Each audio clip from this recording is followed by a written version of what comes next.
ಇವತ್ತು ನಡೀತಿರುವಂಥ ಖಗ್ರಾಸ ಚಂದ್ರಗ್ರಹಣ ದಶಕದಲ್ಲೇ ಸುದೀರ್ಘವಾಗಿ ನಮ್ಮ ದೇಶದಲ್ಲಿ ಗೋಚರವಾಗ್ತಿರುವಂಥ ಒಂದು ಗ್ರಹಣ ಇದೆ. ಸುಮಾರು 85 ನಿಮಿಷಗಳ ಕಾಲ ಈ ಗ್ರಹಣ ನಮ್ಮ ದೇಶದಲ್ಲಿ ಗೋಚರವಾಗ್ತಾ ಇದೆ. ಅದನ್ನ ಬಿಟ್ಟರೆ ಸುಮಾರು 5 ಭಕ್ತರಿಗೆ ದರ್ಶನವನ್ನ ನಿಲ್ಲಿಸುತ್ತೆ ಯಾಕಂತ ಹೇಳಿದ್ರೆ ಗ್ರಹಣ ಇರುವಂತಹ ಹಿನ್ನೆಲೆಯಲ್ಲಿ ಈ ಬಗ್ಗೆ ಮಾತಾಡೋದಕ್ಕೆ ನಮಗೆ ಪ್ರಧಾನ ಅರ್ಚಕರಾಗಿರುವಂತಹ ಸೋಮಸುಂದರ ದೀಕ್ಷಿತ್ ಅವರು ಇದ್ದಾರೆ. ಅವ್ರನ್ನ ಮಾತಾಡಿಸ್ತೀನಿ. ಸ್ವಾಮಿಗಳೇ, ಅಪರೂಪದ ಗ್ರಹಣ ಅಂತಾನೆ ಹೇಳಲಾಗ್ತಾ ಇದೆ ಇವತ್ತು. ಯಾವ ರೀತಿಯಾದ ಒಂದು ಪದ್ಧತಿ ಇವತ್ತು ದೇವಸ್ಥಾನದಲ್ಲಿ ಇರುತ್ತೆ ಗ್ರಹಣ ಹಿನ್ನೆಲೆಯಲ್ಲಿ? ಸಾಮಾನ್ಯವಾಗಿ ಭಾದ್ರಪದ ಮಾಸದ ಪೌರ್ಣಮಿಯಲ್ಲಿ ಈ ಗ್ರಹಣ ಬಂದಿರೋದು ಬಹಳ ವಿಶೇಷ. 50 ವರ್ಷಗಳ ನಂತರ ಈ ಒಂದು ಗ್ರಹಣ ಬಂದಿದೆ. ಅದರಲ್ಲಿ ಈ ಒಂದು ತಿಂಗಳಲ್ಲಿ 2 ಗ್ರಹಣಗಳು ಬರುತ್ತೆ. ಈಗ ಒಂದು ಚಂದ್ರಗ್ರಹಣ, ಮುಂದಿನ ಅಮಾವಾಸ್ಯೆಗೆ ಸೂರ್ಯಗ್ರಹಣ. ಅದು ನಮಗೆ ಗ್ರಾಸವಾಗಲ್ಲ, ಆದರೂ ಗ್ರಹಣದ ಲೆಕ್ಕ ಇರುತ್ತೆ. ಈ ಒಂದು ಗ್ರಹಣದ ವೈಶಿಷ್ಟ್ಯತೆ ಏನಪ್ಪ ಅಂದರೆ, ಸಾಯಂಕಾಲ ರಾತ್ರಿ 9 ಗಂಟೆ 56 ನಿಮಿಷಕ್ಕೆ ಶುರುವಾಗಿ 1 ಗಂಟೆ 22 ನಿಮಿಷಕ್ಕೆ ಗ್ರಹಣದ ಮೋಕ್ಷಕಾಲ ಆಗುತ್ತೆ. ಯಾವ ಒಂದು ಗ್ರಹಣಗಳು ಬಂದರೂ ಕೂಡ ನಾವು ಒಂದು 6 ಗಂಟೆಗಳ ಕಾಲದಲ್ಲಿ ಅದಕ್ಕೆ ಇತಿಮಿತಿ ಇಟ್ಕೊಂಡಿರಬೇಕು. ಬಟ್ ನಮ್ಮಲ್ಲಿ ಸ್ವಾಮಿ ಸ್ವಯಂಭೂಮೂರ್ತಿ ಆಗಿರೋದ್ರಿಂದ ಪೂರ್ಣವಾದ ದೋಷ ಇರುತ್ತೆ. ಉದಾಹರಣೆಗೆ, ನಮ್ಮಲ್ಲಿ ಒಂದು ಯಾರಾದರೂ ಪಿತೃಗಳು ಕಾರ್ಯಕ್ರಮದಲ್ಲಿ ಅಂತ್ಯವಾಗ್ತಾರೆ. ಆ ಅಂತ್ಯದ ಸೂತಕ ಅನ್ನೋದು ವಿಭಜನೆ ಆಗುತ್ತೆ. ಈಗ ಮಕ್ಕಳು, ಮೊಮ್ಮಕ್ಕಳು, ಮರಿಮಕ್ಕಳು ಇದರಿಗೆಲ್ಲ ಏಕಾದಶಿ 11 ದಿನಗಳ ಕಾಲ ಸೂತಕ ಇರುತ್ತೆ. ಬೀಗರ ಮಕ್ಕಳು ಅವರಿಗೆಲ್ಲ 2 ದಿನ 3 ದಿನ ಇರುತ್ತೆ. ತುಂಬ ಬೇಕಾದವರು ಯಾವುದೋ ದೂರದ ನೆಂಟಸ್ಥಾನ 1 ಸ್ನಾನ ಇರುತ್ತೆ. ಹಾಗೆ 1 ಸ್ನಾನ 3 ದಿನ 11 ದಿನ ಅಂತ ಯಾವ ರೀತಿ ನಾವು ನಮ್ಮ ಸೂತಕವನ್ನು ವಿಭಜನೆ ಮಾಡ್ಕೋತೀವಿ, ಅದೇ ರೀತಿಯಾಗಿ ಪ್ರತಿಷ್ಠಾಪನಾ ದೇವಸ್ಥಾನ, ಉದ್ಭವ ಮೂರ್ತಿ ದೇವಸ್ಥಾನ ಈಗೆಲ್ಲ ವೈಶಿಷ್ಟ್ಯತೆ ಇರುತ್ತೆ. ಅದರಲ್ಲಿ ನಮ್ಮ ಗಂಗಾಧರೇಶ್ವರ ತದ್ವಿರುದ್ಧವಾದ ಮೂರ್ತಿ. ಎಲ್ಲ ಶಿವಾಲಯಗಳು ಪೂರ್ವ ಪಶ್ಚಿಮ ಉತ್ತರಾಭಿಮುಖವಾಗಿದ್ದರೆ ನಮ್ಮ ಈಶ್ವರ ದಕ್ಷಿಣಾಭಿಮುಖವಾಗಿದ್ದಾನೆ. ದಕ್ಷಿಣಾಭಿಮುಖವಾಗಿರೋ ಈಶ್ವರನ ಮೇಲೆ ಸಾಕ್ಷಾತ್ ಸೂರ್ಯ ಭಗವಂತನೇ ವರ್ಷಕ್ಕೆ 1 ದಾರಿ ಬಂದು ಪೂಜೆ ಮಾಡಿ ದಕ್ಷಿಣಾಯಣದಿಂದ ಉತ್ತರಾಯಣಕ್ಕೆ ಪ್ರವೇಶ ಮಾಡೋ ಕಾಲದಲ್ಲಿ ಪೂಜೆ ಮಾಡ್ತಾನೆ. ಅಂತಹ ಒಂದು ನಿಕಟವಾದ ಸಂಬಂಧ ಸೂರ್ಯ ಚಂದ್ರರಿಗೆ ನಮ್ಮ ಗಂಗಾಧರೇಶ್ವರ. ಆದ ಕಾಲದಿಂದ ನಾವು ಏಕಾದಶ 11 ಗಂಟೆ ಆದ ತಕ್ಷಣ ಸ್ವಾಮಿಗೆ ಕ್ಷೀರ ನೈವೇದ್ಯ ಮಾಡಿ ಇವತ್ತು ನಮ್ಮ ದೇವಸ್ಥಾನ ಕ್ಲೋಸ್ ಮಾಡ್ತಾಯಿದ್ದೀವಿ. ಅಂದರೆ ನಮಗೆ ಸೂತಕ 11 ಗಂಟೆಯಿಂದನೇ ಶುರುವಾಗುತ್ತೆ. ಕೆಲವು ದೇವಸ್ಥಾನ 12, ಕೆಲವು ದೇವಸ್ಥಾನ ಮಧ್ಯಾಹ್ನ. ಈ ಭಕ್ತಾದಿಗಳ ನಿಘಂಟಿಗೋಸ್ಕರ ಸಾಯಂಕಾಲದವರೆಗೂ ತೆಕ್ಕೊಂಡಿರ್ತಾರೆ. ಅದು ಶಾಸ್ತ್ರಕ್ಕೆ ತಪ್ಪಾಗುತ್ತೆ. ಆದರೂ ಪರಿಹಾರ, ಇಲ್ಲಿಂದ ದೂರ ಹೋಗಿರ್ತಾರೆ, ಚಾಮುಂಡಿ ಬೆಟ್ಟ ದರ್ಶನ ಮಾಡೋಕ್ಕೆ ಇವತ್ತು ಗ್ರಹಣ ಬಾಗಿಲಾಕ್ಬಿಟ್ಟಿದ್ದಾರೆ ಅಂತಂದರೆ ಬೇಜಾರಾಗುತ್ತೆ. ಆ ಪರಿಸರದಲ್ಲಿ ಯಾರಾದರೂ ಕಾಲವಾಗಿದ್ದಾರೆ ದೇವಸ್ಥಾನ ಬಾಗಿಲಾಕ್ತಾರೆ. ನಾವು ಸಾಯೋ ಸತ್ತ ಇವತ್ತೇ ಸತ್ತ ನಾಳೆ ಸಾಯಬಾರ್ದಾಗಿದ್ದ ನಮ್ಮ ಮನಸ್ಸಿಗೆ ಆ ಭಾವನೆ ಬರುತ್ತೆ. ಆ ರೀತಿಯಾಗಿ ಈ ಗ್ರಹಣದ ಸೂತಕದ ಛಾಯೆಯನ್ನು ನಾವು ಏಕಾದಶ 11 ಗಂಟೆಗೆ ಶುರು ಮಾಡಿ ನಾಳೆ ಬೆಳಗ್ಗೆ 7 ಗಂಟೆಗೆ ದೇವಸ್ಥಾನ ಎಲ್ಲ ಶುದ್ಧಿ ಮಾಡಿ ತದನಂತರ ಸ್ವಾಮಿಗೆ ಅಭಿಷೇಕ ಮಾಡಿ ಎಲ್ಲರಿಗೂ ದರ್ಶನದ ವ್ಯವಸ್ಥೆಯನ್ನು ಮಾಡಿರುವಂತಹ ಪದ್ಧತಿ ಈ ದೇವಸ್ಥಾನದಲ್ಲಿದೆ. ಆಮೇಲೆ ದರ್ಬೆ ಬಂಧನ ಅನ್ನೋ ಒಂದು ಪದ್ಧತಿನೂ ಕೂಡ ಅನುಸರಿಸ್ತೀವಿ. ಯಾಕೆ ಈ ದರ್ಬೆ ಬಂಧನ ಮಾಡಲಾಗುತ್ತೆ ದೇವಸ್ಥಾನದಲ್ಲಿ ಅಂತ ಅಂದರೆ, ಬ್ರಾಹ್ಮಣನಿಗೆ ದರ್ಬೆ, ಕ್ಷತ್ರಿಯನಿಗೆ ಖಡ್ಗ, ವೈಶ್ಯನಿಗೆ ತಕಡಿ, ಶೂದ್ರರಿಗೆ ನೇಗಿಲು. ಇದು 4 ವರ್ಣಗಳಿಗೆ ಇತಿಹಾಸ ಪೂರ್ವದಲ್ಲೇ ಇವೆಲ್ಲ ಮಾಡಿದ್ದಾರೆ. ಹಾಗೆ ಉದಾಹರಣೆಯಾಗಿ ಶ್ರೀರಾಮಚಂದ್ರರು ವನವಾಸದ ಕಾಲದಲ್ಲಿ ಮಲಗಿರ್ತಾರೆ, ಏಕಾಂತವಾಗಿ ಮಲಗಿರ್ತಾರೆ. ಒಂದು ಕಾಕಾಸುರ ಬಂದು ಕಾಲನ್ನ ಕುಟ್ತಾ ಇರ್ತಾನೆ. ಸೊ ಅವ್ರು ಎದ್ದು ಆಯುಧ ನುಡುಕಿ ಕಾಗೇನ ಓಡಿಸೋಷ್ಟು ಅವ್ರಿಗೆ ಬಿಡುವ ಇರಲ್ಲ. ಅವರು ಆ ದರ್ಭಾಸನದ ಮೇಲೆ ಮಲಗಿರ್ತಾರೆ. ಆಗ ಕೋಪಕ್ಕೆ ಆ ದರ್ಬೆಯ ಒಂದು ಕಡ್ಡಿಯನ್ನು ಕಿತ್ತು ಅದನ್ನು ಬಿಸಾಕ ತಕ್ಷಣ ಕಾಗೆಯ ಒಂದು ಕಣ್ಣೇ ಹೊರಟೋಗ್ಬಿಡುತ್ತೆ.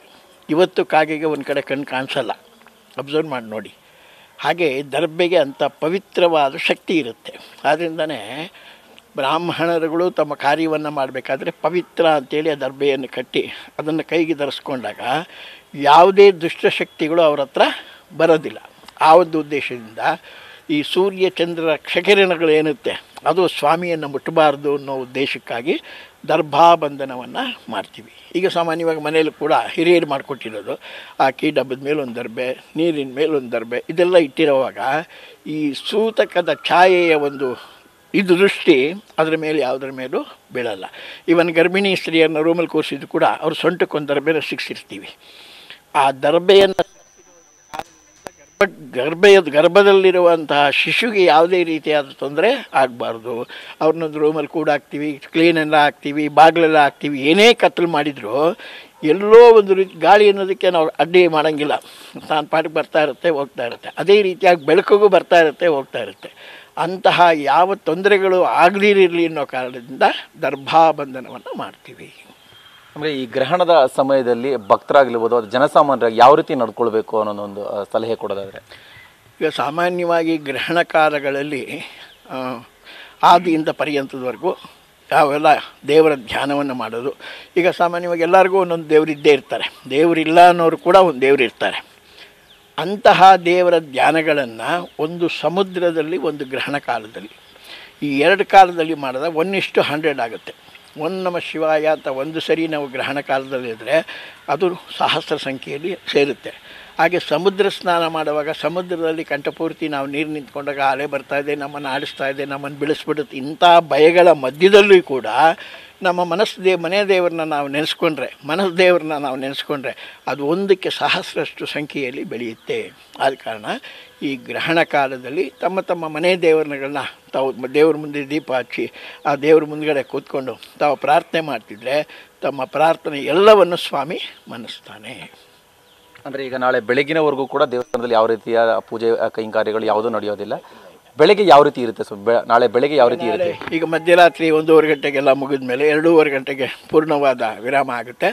ತದನಂತರ ನಾವು ದೇವಸ್ಥಾನ ಎಲ್ಲ ಶುದ್ಧಿ ಮಾಡಿ ಪುಣ್ಯ ಆಹದಿಂದ ಸ್ವಾಮಿಯನ್ನೆಲ್ಲ ಶುದ್ಧಿ ಮಾಡಿ ಆಲೆಯನ್ನು ಶುದ್ಧಿ ಮಾಡಿ ಆಮೇಲೆ ಸ್ವಾಮಿಗೆ ಮೊದಲು ಕ್ಷೀರಾಭಿಷೇಕ. ಯಾಕೆಂದರೆ ಆ ಒಂದು ಚಂದ್ರನ ಶೀತಲ ಸೂರ್ಯನ ಬೇಗೆ ಎರಡನ್ನೂ ತಡ್ಕೊಳ್ಳೋವಂಥ ಶಕ್ತಿ ಸ್ವಾಮಿಗೂ ಕೂಡ ಇರಲ್ಲ. ಅದರಿಂದ ಸ್ವಾಮಿಗೆ ಕ್ಷೀರಾಭಿಷೇಕ ಪಂಚಾಮೃತಾದಿ ಅಭಿಷೇಕಗಳನ್ನು ಮಾಡಿ ಸ್ವಾಮಿಗೆ ತೃಪ್ತಿಯಾಗಿ ಆಮೇಲೆ 11 ಗಂಟೆ ಅಷ್ಟೊತ್ತಿಗೆ ಮಹಾನೈವೇದ್ಯ. ಇವತ್ತು ನೈವೇದ್ಯನೇ ನಾವು ಮಾಡೋದಿಲ್ಲ, ಏನು ಕ್ಷೀರ ನೈವೇದ್ಯ 11 ಗಂಟೆಗೆ ಮಾಡಿ ಕ್ಲೋಸ್ ಮಾಡ್ತೀವಿ. ನಾಳೆ ಮಧ್ಯಾಹ್ನದ ಮಹಾಭಿಷೇಕ ಆದ ನಂತರ ಸ್ವಾಮಿಗೆ ಅನ್ನ ನೈವೇದ್ಯಗಳನ್ನು ಮಾಡಿ ಭಕ್ತರಿಗೆಲ್ಲರಿಗೂ ಪ್ರಸಾದವನ್ನು ಕೊಡುವಂಥ ಒಂದು ವಿಶಿಷ್ಟತೆ ಇಟ್ಕೊಂಡಿರ್ತೀವಿ. ಅಂತ ಪ್ರಸಾದ ಕೊಡ್ತೀವಿ ಅಷ್ಟೇ ಹೊರತು ಊಟ ಸಾಮಾನ್ಯವಾಗಿ ನಾಳೆ ಸೂರ್ಯಾಸ್ತಮಾನ ಆಗೋವರೆಗೂ ಮಾಡೋಂಗಿಲ್ಲ. ಅದರಿಂದ ಅನ್ನದಾನಕ್ಕೆ ಈಕ್ವಲ್ ಆಗಿ ಸ್ವಾಮಿ ಪ್ರಸಾದ, ಆ ಪ್ರಸಾದ ಅನ್ನೋದು ಇಷ್ಟಿರುತ್ತೆ, ಅದಕ್ಕೆ ಬಹಳ ಬೆಲೆ ಇರುತ್ತೆ. ಊಟ ಅಂತ ಇಷ್ಟಿರುತ್ತೆ, ಅದಕ್ಕಷ್ಟು ಬೆಲೆ ಇಲ್ಲ. ಆ ಊಟ ದೇಹಕ್ಕೆ, ಪ್ರಸಾದ ಮನಸ್ಸಿಗೆ. ಒಂದು ಅಂದರೆ ಯಾಕೆ ನೈವೇದ್ಯ ಅಥವಾ ಪ್ರಸಾದವನ್ನು ಕೊಡೋದಿಲ್ಲ ಈ ಸಮಯದಲ್ಲಿ ಅನ್ನೋದಕ್ಕೆ ಕಾರಣ ಇದೆಯಪ್ಪ? ಸಾಮಾನ್ಯವಾಗಿ ನಾವು ಈ ಗ್ರಹಣ ಕಾಲದಲ್ಲಿ ನಿಷ್ಪ್ರಪಂಚವಾಗಿರಬೇಕು ಅಂತ. ಈಗ ಹೊಟ್ಟೆ ತುಂಬ ಊಟ ಮಾಡಿದ್ವಿ ಅಂತ ಇಟ್ಕೊಳ್ಳಿ, ದೀಪಕ್ಕೆ ಕೂತ್ಕೊಂಡು ಅದು ಕಣ್ಣು ಮುಚ್ಕೊಂಡು ಕೂತ್ಕೊಂಡ ತಕ್ಷಣ ಕಣ್ಣು ಮುಚ್ಕೊಂಡಂಗೆ ನಿದ್ದೆಲಿ ಹೊರಟಾಗ್ತೀವಿ. ಯಾಕೆಂದರೆ ದೇಹಕ್ಕೆ ಆಯಾಸ ಗೊತ್ತಾಗೋದಿಲ್ಲ. ಯಾವಾಗ ದೇಹಕ್ಕೆ ಆಯಾಸ ಗೊತ್ತಾಗುತ್ತೆ, ಒಳಗಡೆ ಶುದ್ಧವಾಗಿ ಕ್ಲೀನಾಗಿರಬೇಕು. ಆ ಹೊಟ್ಟೆಯಲ್ಲಿ ಏನು ಶುದ್ಧವಾಗಿ ಕ್ಲೀನ್ವಾಗಿರುತ್ತೋ ಆತ್ಮ ಕೂಡ ಅಷ್ಟೇ ಶುದ್ಧವಾಗಿ ಕ್ಲೀನಾಗುತ್ತೆ. ಆತ್ಮ ಪರಮಾತ್ಮ ಎರಡೂ ಸೇರಬೇಕಾದ್ರೆ ಶುದ್ಧತ್ವ ಬೇಕು. ಆ ಶುದ್ಧತ್ವದ ಸಂಕಲ್ಪಕ್ಕೆ ನಾವು ಆಹಾರ ಇಲ್ದಿರ ಇರೋ ಕಾರಣ ಇಷ್ಟೇ. ಧನ್ಯವಾದಗಳು. ಇದು ಪ್ರಧಾನ ಅರ್ಚಕರಾಗಿರುವಂತಹ ಸೋಮಸುಂದರ ದೀಕ್ಷಿತ್ ಅವರ ಒಂದು ಅಂದರೆ ಗ್ರಹಣದ ಸಮಯದಲ್ಲಿ ದೇವಸ್ಥಾನದಲ್ಲಿ ಯಾವ ರೀತಿಯಾದ ಒಂದು ಪದ್ಧತಿಗಳನ್ನ ಅನುಸರಿಸಲಾಗುತ್ತೆ, ಜೊತೆಗೆ ಭಕ್ತರು ಜನಸಾಮಾನ್ಯರು ಯಾವ ರೀತಿಯಾಗಿ ನಡೆದುಕೊಳ್ಬೇಕು ಸಲಹೆಯನ್ನು ಕೂಡ ಕೊಡ್ತಾ ಇದ್ರು. ಕ್ಯಾಮರಾ ಪರ್ಸನ್ ರಘು ಜೊತೆ ಭರತಕೃಷ್ಣಪ್ಪ, ನ್ಯೂಸ್ ಫಸ್ಟ್, ಬೆಂಗಳೂರು. ಸೊ ಈಗ ತಾನೇ ಬೆಂಗಳೂರಿನ ಪುರಾಣ ಪ್ರಸಿದ್ಧ ಗವಿಗಂಗಾಧರ ಕ್ಷೇತ್ರದ ಪ್ರಧಾನ ಅರ್ಚಕರಾದಂಥ ಸೋಮಸುಂದರ ದೀಕ್ಷಿತ್ ಅವರು ಮಾತನಾಡ್ತಾ ಹೇಳ್ತಾ ಇದ್ರು, ಗ್ರಹಣ ಕಾಲದಲ್ಲಿ ಯಾವುದೇ ಥರದ ಒಂದು ಪೂಜೆಯನ್ನು ಮಾಡಿದಂತಹ ಸಂದರ್ಭದಲ್ಲಿ ಅದಕ್ಕೆ ಹೆಚ್ಚಿನ ಪಟ್ಟಿನಷ್ಟು ಫಲ ಸಿಗುತ್ತೆ, ಫಲ ಪ್ರಾಪ್ತಿಯಾಗುತ್ತೆ ಅಂತ ಮಾತನ್ನು ಹೇಳ್ತಾ ಇದ್ರು. ಸೊ ಯೂಶಲ್ ಆಗಿ ಗ್ರಹಣ ಅಂತಂದರೆ ಬರೀ ನಾವು ನೆಗೆಟಿವ್ ಅಂತಲೇ ಯೋಚನೆ ಮಾಡ್ತಾ ಹೋಗ್ತೀವಿ. ಸಾಮಾನ್ಯ ಮನುಷ್ಯನಿಗೆ ಗ್ರಹಣ ಕಾಲದಲ್ಲಿ ಏನು ಮಾಡಬಾರ್ದು, ಅಶುಭ ಅದು ಅನ್ನುವಂಥ ಒಂದು ಕಲ್ಪನೆ ಇದೆ. ಆದರೆ ಇಂಥ ಸಮಯದಲ್ಲೇ ನೀವು ಅಕಸ್ಮಾತ್ ದೇವರ ನಾಮ ಸ್ಮರಣೆಯನ್ನು ಮಾಡಿದಂತಹ ಸಂದರ್ಭದಲ್ಲಿ ಓಂ ನಮಃ ಶಿವಾಯ ಅನ್ನುವಂಥ ಒಂದು ಮಂತ್ರ ಘೋಷವನ್ನು ಒಂದು ಬಾರಿ ಹೇಳಿದರೆ ಪುಣ್ಯ ಏನು ಪ್ರಾಪ್ತಿ ಆಗುತ್ತೆ, ಅದು 3 ಪಟ್ಟು ಜಾಸ್ತಿ ನಿಮಗೆ ಸಿಗುತ್ತೆ ಗ್ರಹಣ ಕಾಲದಲ್ಲಿ. ಸೊ ಒಂದು ರೀತಿ ವಿಶೇಷವಾದಂತಹ ಸಮಯ ಅಂತ ಹೇಳ್ಬೋದು ಈ ರೀತಿಯಾಗಿ ಪೂಜೆ ಮಾಡಲಿಕ್ಕೆ, ದೇವರ ಧ್ಯಾನ ಮಾಡಲಿಕ್ಕೆ. ಸೊ ಅದನ್ನೇ ಗವಿಗಂಗಾಧರ ಕ್ಷೇತ್ರದ ಪ್ರಧಾನ ಅರ್ಚಕರಾದಂಥ ಸೋಮಸುಂದರ ದೀಕ್ಷಿತ್ ಅವರು ಕೂಡ ಹೇಳ್ತಾ ಇದ್ರು. ಸೊ ಅದೇ ರೀತಿ ನಮ್ಮ ರಾಜಧಾನಿಯ ವಿವಿಧ ದೇವಾಲಯಗಳಲ್ಲಿ ಈಗಾಗಲೇ ಪೂಜಾ ಕೈಂಕರ್ಯಗಳು ನಡೀತಾ ಇದ್ದಾವೆ. ಆದರೆ ಆದಷ್ಟು ಬೇಗ ಬಹುಶಃ ಸಂಜೆ 6 ಗಂಟೆ ಒಳಗಡೆ ಬಹುತೇಕ ಎಲ್ಲ ದೇಗುಲಗಳು ಕೂಡ ಬಂದಾಗುವಂಥ ಸಾಧ್ಯತೆ ಇದೆ. ಬರೀ ನಮ್ಮ ರಾಜಧಾನಿ ಬೆಂಗಳೂರಷ್ಟೇ ಅಲ್ಲ, ರಾಜ್ಯದ ಅನೇಕ ದೇವಾಲಯಗಳು ಕೂಡ ತಮ್ಮ ಎಲ್ಲ ಪೂಜಾ ಕೈಂಕರ್ಯಗಳನ್ನ ಮಧ್ಯಾಹ್ನ ಅಥವಾ ಸಾಯಂಕಾಲ 6 ಗಂಟೆ ಒಳಗಾಗಿ ಮುಗಿಸಿ ನಂತರ ಕಂಪ್ಲೀಟ್ ಆಗಿ ದೇವಸ್ಥಾನದ ಬಾಗಿಲನ್ನು ಹಾಕುವಂಥ ಒಂದು ಕೆಲಸದಲ್ಲಿ ಅವರು ಮುಂದುವರಿತಾರೆ.